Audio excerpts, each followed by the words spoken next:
Badan Pengawas Obat dan Makanan atau Badan POM menemukan 3 obat sirup mengandung cemaran berbahaya melebihi batas aman yang diduga berkaitan dengan maraknya gangguan ginjal akut pada anak. Kabar baiknya saudara, ada 23 produk obat sirup yang dinyatakan aman digunakan. Namun, jumlah kematian akibat gangguan ginjal akut progresif atipikal yang masih misterius di tanah air terus bertambah. 141 dari 245 pasien atau 58% pasien meninggal dunia.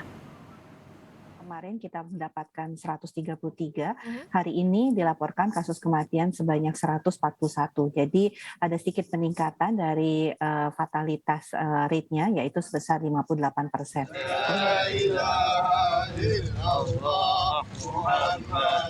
Angka kematian akibat gangguan ginjal akut progresif atipikal yang masih belum diketahui pasti penyebabnya terus meningkat.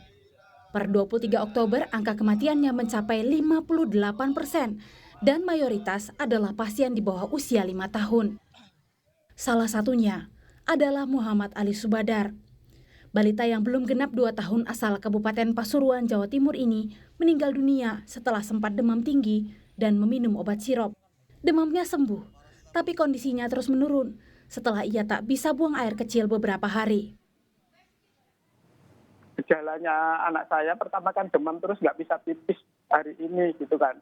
Yeah. Terus pihak puskesmas mau nge-lab kan, tapi nggak mau. Akhirnya minta dirujuk untuk ke rumah sakit lah. Itu agak mau dia bilang, mohon maaf mas ya, ini anak sampean kena gejala ginjal, gagal ginjal akut, dan itu masih ada di Jakarta. Dan anak sampean ini harus dirujuk di rumah sakit besar. Berkaca dari kasus serupa di Gambia, sejak awal Oktober, Kementerian Kesehatan melakukan tes toksikologi pada sejumlah pasien yang dirawat di RSCM. Hasilnya, diduga kuat kasus gangguan ginjal akut pada anak ini disebabkan oleh kandungan senyawa kimia campuran obat sirop yang berbahaya jika berada di atas ambang batas aman.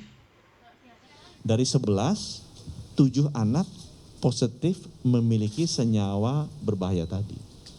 Memiliki zat kimia berbahaya tadi, yaitu ethylene glycol, diethylene glycol sama ethylene glycol butyl ether. Itu ada di mereka. Jadi confirm. Karena itu lebih dari 50% ya. Itu 60%-an confirm bahwa ini disebabkan oleh senyawa kimia tadi. Kalau senyawa kimia ini ada, logikanya nanti metabolisme tubuh menghasilkan kalsium oksalat, pasti ginjalnya rusak tuh gara-gara ada kristal-kristal kalsium oksalat. Dibiopsi sama teman-teman di RSCM, bener nggak? Confirm. Ternyata ginjal-ginjalnya rusak karena adanya kalsium oksalat. Kemenkes menemukan ada 102 obat sirop yang sempat dikonsumsi oleh para pasien gangguan ginjal akut yang kini masih diteliti Badan POM. Kemenkes pun menginstruksikan kepada seluruh apotek untuk tidak menjual 102 jenis obat sirop, serta meminta dokter tidak meresepkan obat itu untuk sementara. Meski demikian, temuan senyawa cemaran dalam obat sirop dinilai tidak serta-merta berkaitan langsung dengan kasus gangguan gagal ginjal akut. Penyebabnya itu adalah multifaktor, dan ini yang harus kita lihat ya, karena tentu kalau misalnya hanya obat saja, kelihatannya jumlah dari korban itu akan lebih banyak dari sekarang. Tapi ternyata berarti ada anak yang menggunakan obat ini tidak terkena gagal ginjal, ataupun juga ada anak yang tidak menggunakan obat ini juga dilaporkan mengalami gagal ginjal.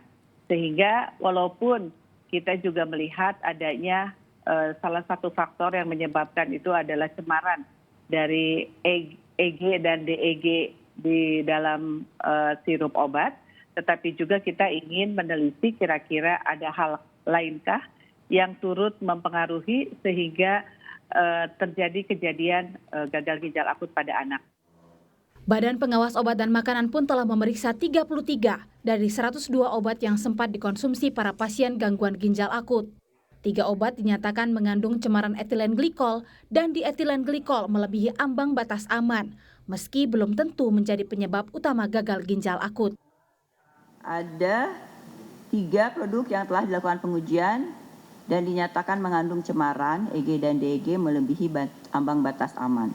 Ya, namun sebenarnya ketiga produk ini memang sudah kita laporkan ya di dalam press release sebelum. Hasil uji cemaran EG dan DEG ini bukan berarti mengatakan atau mendukung kesimpulan bahwa penggunaan sirup obat tersebut memiliki keterkaitan sebab akibat dengan kejadian gagal ginjal akut pada anak. Ketiga obat yang mengandung cemaran etilen glikol dan dietilen glikol melebihi ambang batas aman itu adalah Unibaby Cough Syrup, Unibaby Demam Syrup, dan Unibaby Demam Drops. Yang ketiganya diproduksi oleh Universal Pharmaceutical Industries. Selain itu, Badan POM juga telah merilis 23 produk obat sirup yang dinyatakan aman karena tidak menggunakan propilen glikol, polietilen glikol, sorbitol, dan atau gliserol yang bisa diakses di website Badan POM. Meski demikian, epidemiolog menilai harus ada yang bertanggung jawab atas maraknya fenomena gangguan ginjal akut yang diduga disebabkan oleh cemaran di obat sirup ini. Mohon maaf, saya sampaikan ini kan kecolongan ya, dan karena itu tanggung jawab pemerintah. Kita semua, saya juga kan konsumsi obat ya, saya percaya dengan regulator yang ada ini bekerja dari mulai impornya sampai ke distribusinya. Kita nggak pernah mau sampai harus begitu, kan nggak mungkin, nggak ada kemampuan kita untuk itu. Nah itulah peran, dan kalau itu terjadi kecolongan, ya harus ada tanggung jawab. Kementerian Kesehatan kini telah mendatangkan obat penawar untuk mencegah terbentuknya kristal toksik akibat konsumsi cemaran berbahaya dari obat sirup. Obat ini disebut Fomepizole. 10 pasien gagal ginjal akut di Rumah Sakit Cipto Mangunkusumo, Jakarta yang mendapat obat ini perlahan membaik. Bagaimana cara kerjanya? Fomepizole itu adalah obat yang menghambat enzim namanya adalah alkohol dehidrogenase yang mengubah etilen glikol itu menjadi metabolitnya tadi. Dengan adanya penghambatan tadi diharapkan tidak terbentuk metabolit toksik sehingga kemudian toksisitas atau keracunan tersebut bisa ditawarkan istilahnya begitu ya. Jadi tidak terjadilah efek yang tidak diinginkan. Kementerian Kesehatan telah memesan 200 vial obat penawar dari mancanegara dan segera mendistribusikannya ke seluruh provinsi dengan temuan kasus gangguan ginjal akut. Pemerintah juga berjanji akan mengusut tuntas dugaan unsur pidana dalam maraknya fenomena ini. Tim Liputan, Kompas TV. Informasi lebih lengkap kita segera bergabung dengan jurnalis Kompas TV Triksi Valencia di Rumah Sakit Cipto Mangunkusumo, Jakarta. Triksi, jadi ada berapa pasien gangguan ginjal akut progresif atipikal yang kini dirawat di RSCM? Penanganannya bagaimana?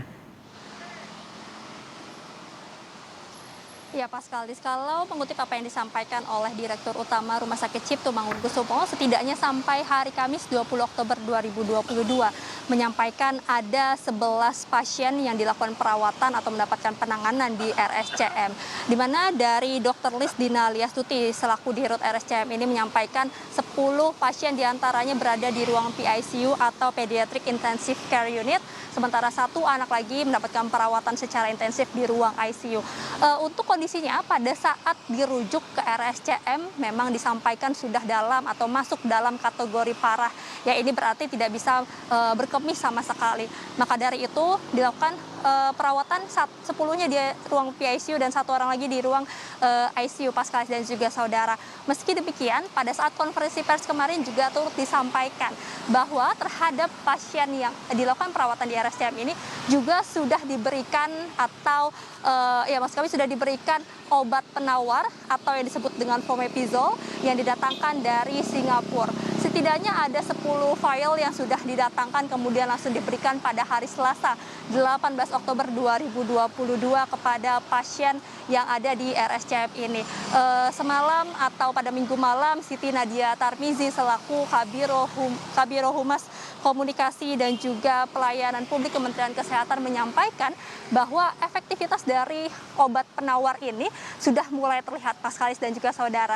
Setidaknya meski tidak disampaikan secara rinci, namun kondisinya dari pasien yang mengalami kondisi buruk ini tidak mengalami penurunan kondisi lagi, lalu kemudian pasien yang sedang dalam kondisi baik saat ini sudah bisa berkemih kembali. Jadi tentu ini menjadi sebuah kabar baik ketika ada obat penawar yang kemudian sudah dilihat reaksinya ini dapat membantu setidaknya pasien yang mengalami gangguan ginjal akut progresif atipikal ini, salah satunya di Rumah Sakit Cipto Mangunkusumo.